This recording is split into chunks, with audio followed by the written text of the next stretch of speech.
pessoal, tudo bem? Estamos de volta com o programa Minuto Gestão com Cláudia Pereira e trouxemos hoje o professor especialista em Direito Administrativo. Ele é também pregoeiro e presidente da Comissão de Licitação do Ministério Público Federal da Paraíba. Professor Leonardo Mota, seja bem-vindo ao nosso programa. Vamos dar continuidade ao nosso programa falando da Lei 14.133, que é o grande momento, o grande assunto do momento é a lei. E as novas regras, né, as formas de disputa e julgamento que trouxeram a lei, essa nova lei, elas vão, de certo modo, vão impactar tanto a administração pública quanto o comércio. E gostaria de saber o que o senhor acha do tratamento diferenciado que é dado às MEIs, às microempresas e às empresas de pequeno porte. Olá, tudo bem? Sou Leonardo Mota, pregoeiro e supervisor de licitações do Ministério Público Federal da Paraíba.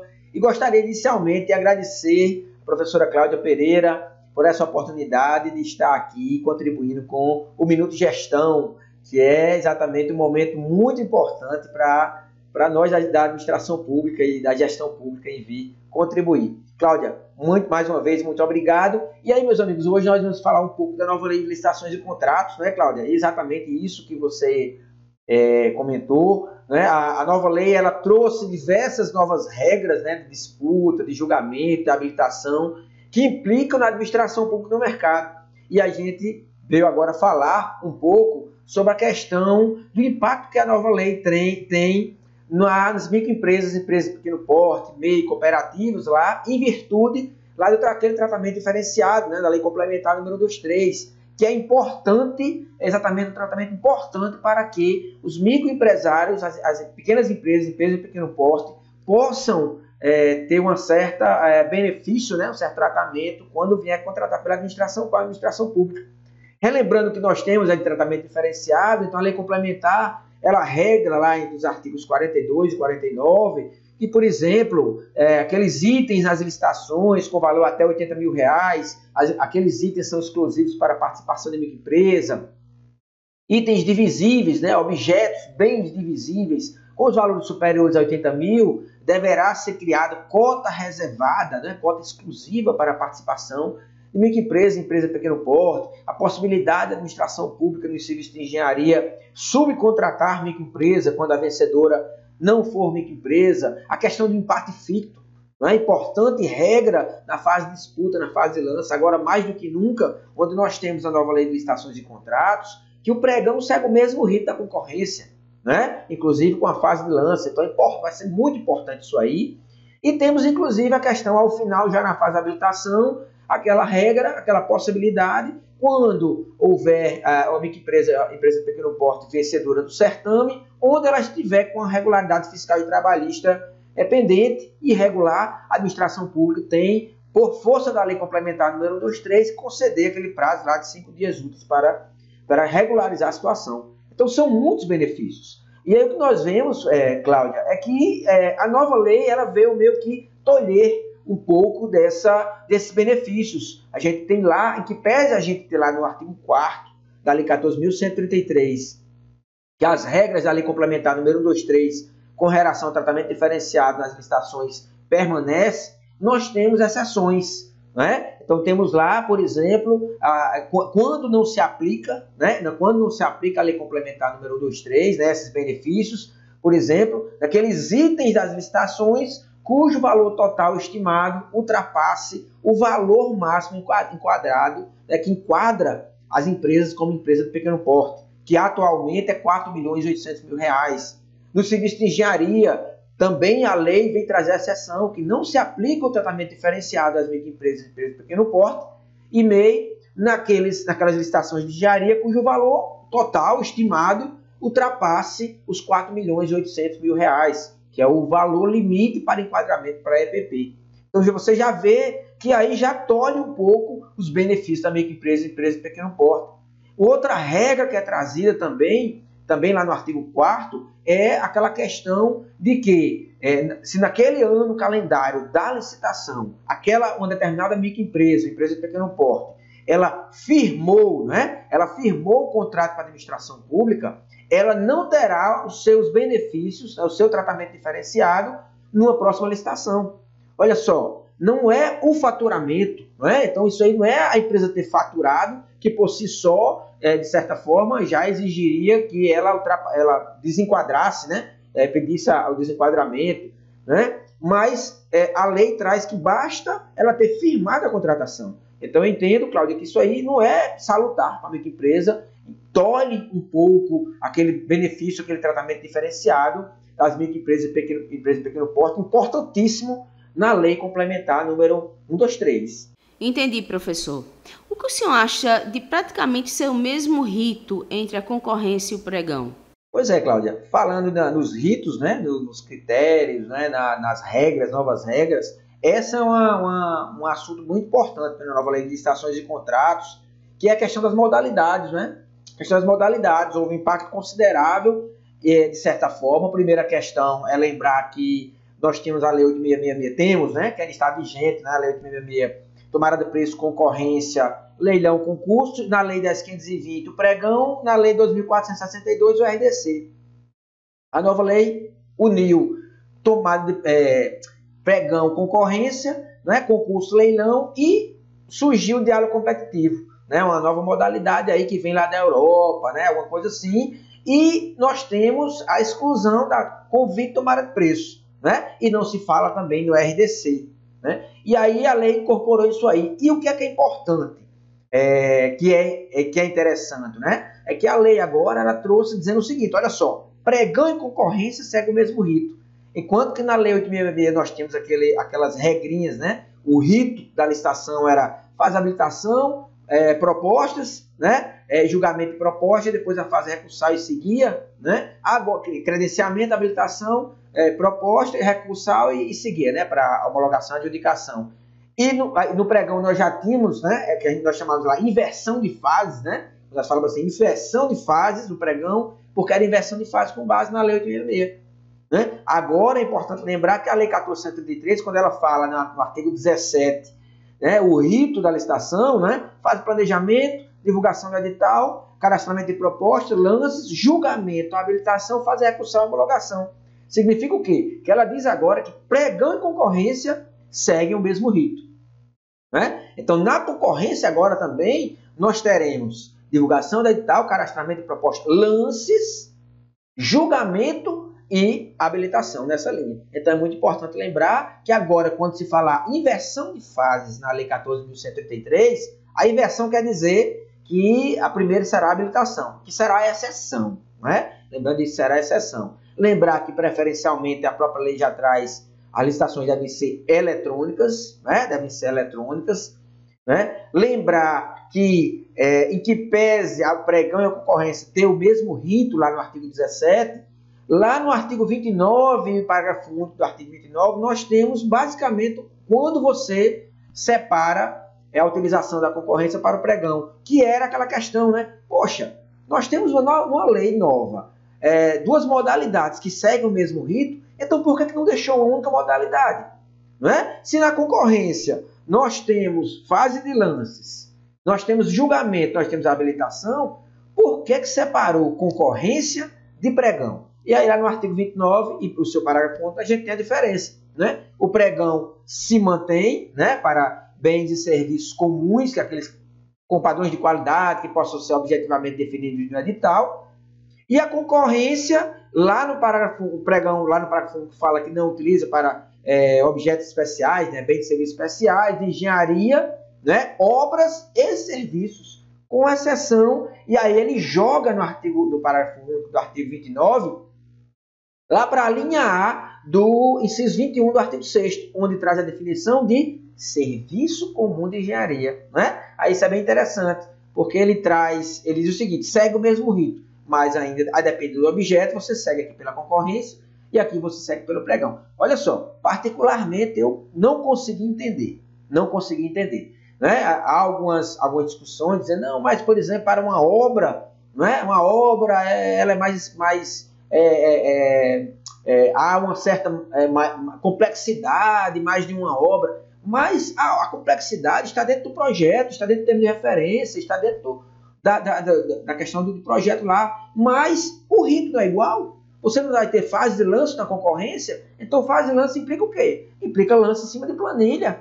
E se você, por exemplo, utilizar o maior desconto do pregão, né? Os critérios de julgamento do pregão agora, pela nova lei, é menor preço e maior desconto. E se você pega uma tabela SINAP, de repente, vamos dizer assim, uma obra e aplica o desconto, não era possível ser pelo pregão? Então, particularmente, eu também não consegui entender por que essa diferença se o rito é o mesmo, né? E eu entendo que a complexidade e a forma como você vai trazer para o seu edital está na fase de planejamento. A fase de planejamento eu entendo que é o foco, é o cerne da licitação e lá na frente da contratação, da fiscalização do contrato, né? Então, se no estudo técnico preliminar, no projeto básico, no projeto executivo, lá na planilha, você consegue trazer, e aí você joga para o edital, com regras claras, né? Com critérios de habilitação, regras claras. Qual o problema? Né? Qual seria o problema, então, entre você definir uma única modalidade? Né? De repente, concorrência para tudo, né? O nome concorrência, englobando, inclusive, o pregão e com o rito do pregão.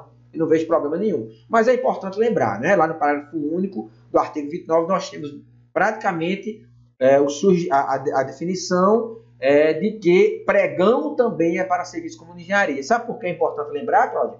Porque lá na definição de pregão, no artigo 6º, a gente não tem, né? Se você for lá no pregão, na definição do pregão do artigo 6º, ele fala para bens e serviços comuns com critério de julgamento menor preço, maior desconto. Aí você fica, poxa, na definição do pregão não tem bens e serviços comuns de engenharia, aí você tem que ir lá no parágrafo único do artigo 29 para você entender que o pregão também é serviço comum de engenharia. Então, eu acho que talvez tenha ficado alguma questão com relação a essa uniformização de procedimentos, né? Eu acho que não deveria ter separado, já que o rito é igual, né?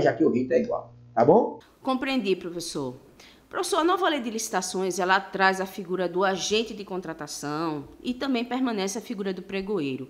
O que o senhor acha dessas nomenclaturas? Qual o papel de cada um? Né? Essa ideia do agente de contratação ser servidor efetivo, como o senhor vê isso? Pois é, Cláudia, mais uma discussão, né? Mais uma discussão da nova lei. Eu acredito que foi uma das primeiras, né? Junto com o PNCP, a questão da eficácia das contratações, foi a questão exatamente do agente de contratação, né? Lá por força da própria definição do agente de contratação no artigo 6º e no artigo 8º, né? Quando ele traz lá que a licitação será conduzida pelo agente de contratação. E aí ele traz praticamente a mesma definição do artigo 6º, quando ele traz que o agente de contratação lá é o servidor designado para conduzir a licitação dentro dos servidores efetivos. E aí foi onde pegou, né? Eu digo assim, o bicho pegou na administração pública, as discussões surgiram. Poxa, e agora? O agente de contratação, servidor efetivo, será para todos os órgãos, para todas as esferas? É uma regra geral? É uma regra específica? Né? Então, foi uma discussão que surgiu, que ainda nós temos. O Tribunal de Contas da União ainda não se posicionou. Né? Temos alguns entendimentos de doutrinadoras. Eu, particularmente, entendo que essa regra é uma regra geral. Eu entendo que essa regra é uma regra geral, agente de contratação. Sabe por quê? Porque qual seria a intenção do legislador trazer essa exigência, não só na definição, né? Mas no próprio rito, quando ele fala no artigo 8º, né, que ele diz que a licitação será conduzida por agente de contratação e que tem que ser servidor efetivo, qual seria a intenção? Né? Ele dizer, não, é uma regra específica e cada estado e cada município pode trazer. Né? Em que pese, é importante lembrar que nós temos aí competentíssimos colegas que são pregoeiros, né? Que são hoje em dia, inclusive, agentes de contratação, né? Vamos dizer assim, tomam conta de todo o processo pelo Brasil afora. Temos muitos colegas que vestem a camisa do órgão, né? E não são efetivos. Né? Então é importante lembrar isso aí. Esses profissionais, vamos dizer assim, não seria a questão da discussão, né? Não entraria nessa discussão. A discussão é o que é que a lei traz e qual o seu efeito, né? Qual a sua aplicabilidade. Eu sigo na linha de que essa é uma regra geral e que pese respeitar todos os outros colegas que discordam, né? Muitos outros colegas que discordam, até por força lá do artigo 195. Se você for lá no artigo 195, onde ele fala lá que algumas regras da licitação da nova lei, né, para os municípios até 20 mil habitantes serão postergadas para daqui a 6 anos como obrigatória, ele traz inclusive essa questão. Né? Ele traz que essa questão, a observância às regras do caput do artigo 8º, que é o que diz que o agente de contratação tem que ser servidor efetivo e vai ser o servidor que vai conduzir a licitação, por que o legislador traria essa, especificamente com relação aos municípios, permitindo essa adequação aqui a 6 anos, se fosse uma regra específica? Se fosse uma regra específica, não precisaria. Então, cada município trataria da forma como bem conviesse, né? Cada município trataria se era efetivo ou não era efetivo. Então, por que ele trouxe especificamente? Então, eu vou na linha de que essa regrinha, e eu vou na linha de que, nós já falamos sobre os colegas que não são efetivos, né? Mas eu vou na linha de que o legislador ele quis trazer para dentro da administração pública algo semelhante ao que nós temos, por exemplo, nós temos no Ministério Público analista judiciário, né? Nós temos analista de arquitetura, nós temos analista de engenharia, nós temos analista contábil, são cargos, né, que são específicos de áreas específicas. Eu entendo que o legislador veio nesse sentido, veio especializar a área de licitação, dizer assim, órgão, faça concurso público para agente de contratação. E aquele cargo ele será específico para trabalhar com a área de licitação.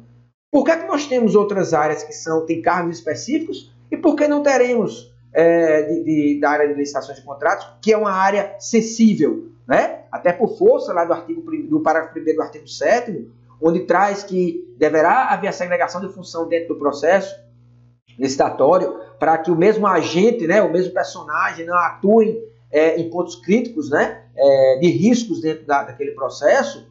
Então, por que não especializar? Então, eu entendo que a ideia do legislador foi trazer, sim, fazer com que os órgãos façam concurso público para o cargo de agente de contratação.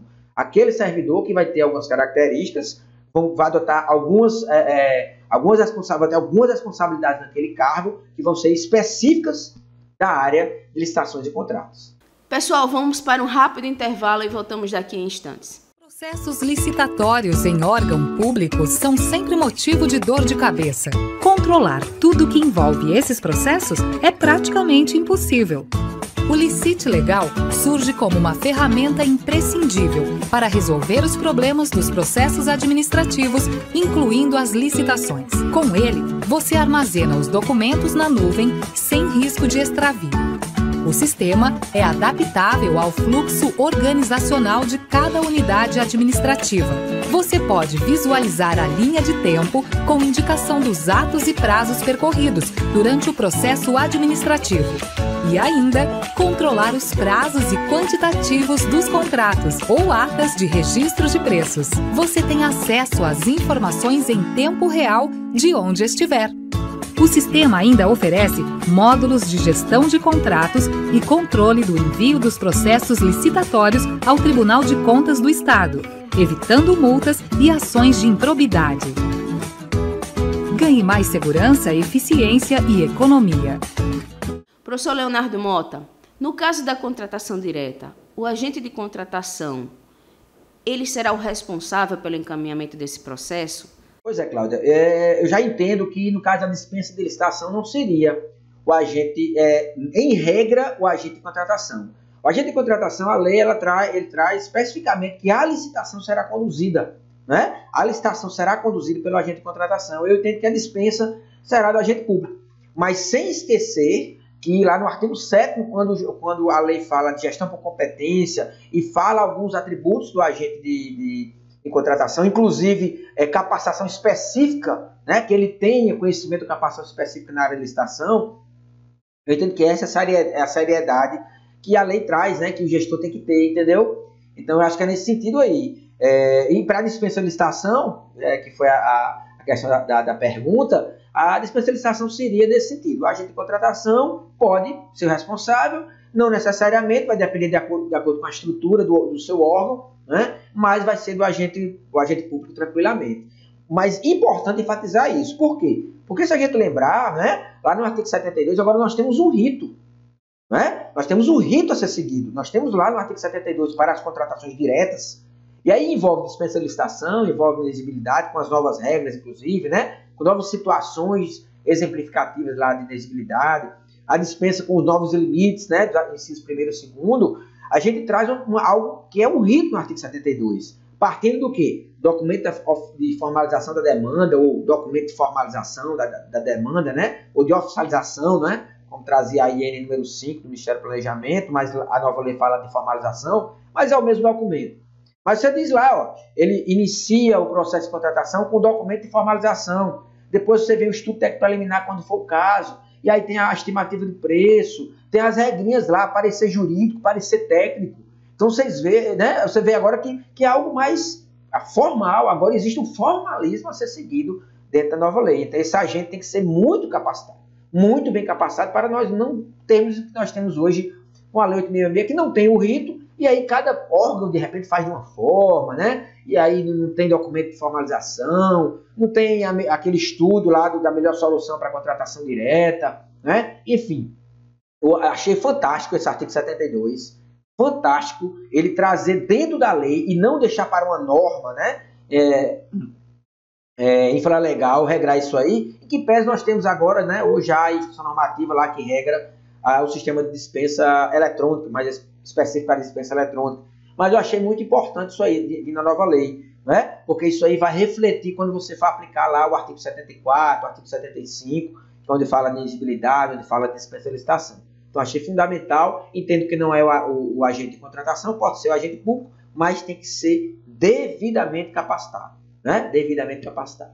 Professor Leonardo Mota, para finalizarmos a nossa entrevista, e já que nós estamos falando em contratação direta, o senhor acha que a ampliação dos limites da contratação direta foi realmente eficaz e benéfica para a administração pública? Sim, sobre a questão do limite, né? Os limites, lembrando, estão lá no artigo 75, inciso 1º e 2º, né? Serviço, obra e serviço de engenharia, o limite. Aí lembrando, né, Cláudio, que agora nós não, diferentemente da Lei 8.666, onde nós tínhamos lá até 33 mil para serviços e obras, né, serviço de engenharia e obra, para os demais serviços e compras até 17.600, né? Agora são para contratações com valores inferiores a 100 mil para serviços de engenharia e obras, né? E serviço de manutenção veicular, que é a grande inovação que trouxe a nova lei, né? Uma das grandes inovações, serviço de manutenção veicular.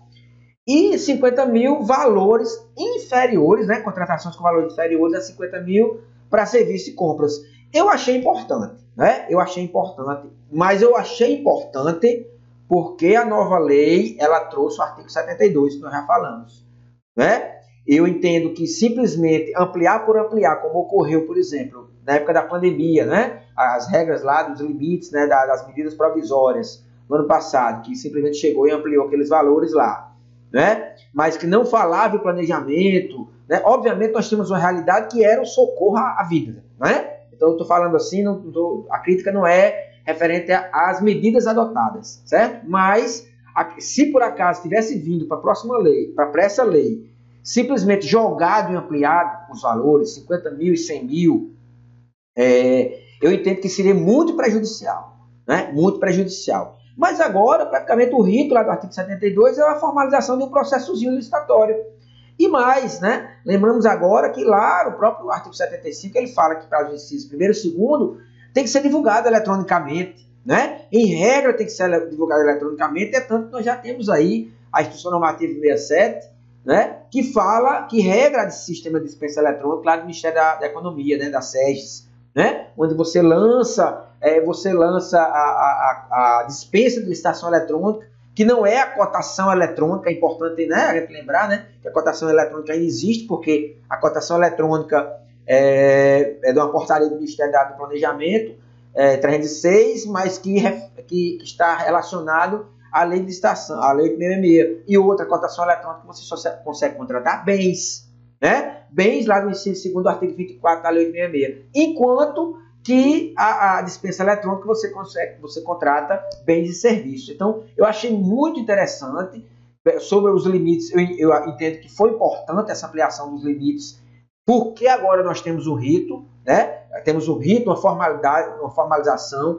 Temos, inclusive, lá no artigo 72, reforçando, né, a ideia de que se houver alguma burla, né, alguma fraude, os responsáveis envolvidos, seja licitante, seja contratado, né, no caso é a contratação, ou seja, da administração pública, todos serão responsabilizados, o que gera uma responsabilidade enorme, né, para quem estiver trabalhando, né, por tabela gera responsabilidade para quem estiver trabalhando da fase interna passando pelo parecer jurídico, né, que agora tem que ter do artigo 72, e caindo lá na frente da execução e na contratação. Então, achei muito importante.